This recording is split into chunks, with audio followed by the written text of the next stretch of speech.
দ্বারা স্থাপিত ভারতের সংবিধানের প্রতি আমি অকৃত্রিম নিষ্ঠা ও আনুগত্য পোষণ করিব।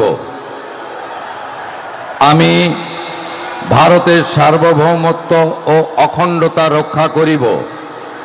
পশ্চিমবঙ্গ রাজ্যের মুখ্যমন্ত্রী রূপে আমার কর্তব্যসমূহ নিষ্ঠাপূর্বক এবং বিবেকসম্মতভাবে নির্বাহ করিব এবং ভয় বা পক্ষপাত, প্রীতি বা বিদ্বেষ রহিত হইয়া সকল শ্রেণীর জনগণের প্রতি সংবিধান ও বিধি অনুসারে ন্যায় আচরণ করিব।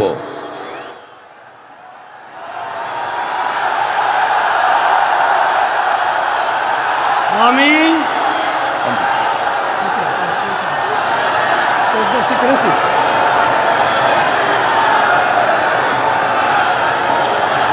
আমি শুভেন্দু অধিকারী ঈশ্বরের নামে শপথ করিতেছি যে পশ্চিমবঙ্গ রাজ্যের মুখ্যমন্ত্রী রূপে যে কোনো বিষয় যাহা আমার বিবেচনার জন্য আনীত হইবে বা আমি জ্ঞাত হইব, তাহা মুখ্যমন্ত্রী রূপে আমার কর্তব্যসমূহের যথাযথ নির্বাহের জন্য যেরূপ আবশ্যক হইতে পারে তদ্গতিকে আমি প্রত্যক্ষ বা পরোক্ষভাবে কোনো ব্যক্তি বা ব্যক্তিগণের নিকট জ্ঞাপন করিব না বা প্রকাশ করিব না।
शपथ ग्रहण